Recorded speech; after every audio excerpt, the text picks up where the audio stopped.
আজকে আমি খুবই কম সময়ে একটা হেলদি ব্রেকফাস্ট তৈরি করেছি।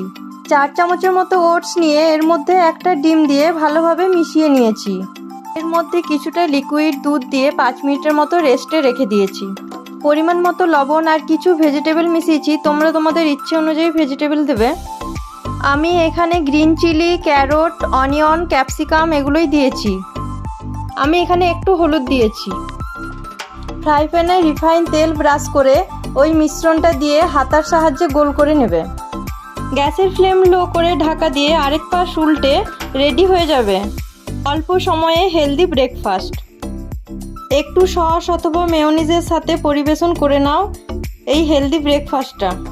আমার ভিডিও ভালো লাগলে লাইক, কমেন্ট অ্যান্ড সাবস্ক্রাইব করে দিও। তোমাদের সাথে দেখা হবে পরের অন্য একটা ভিডিওতে।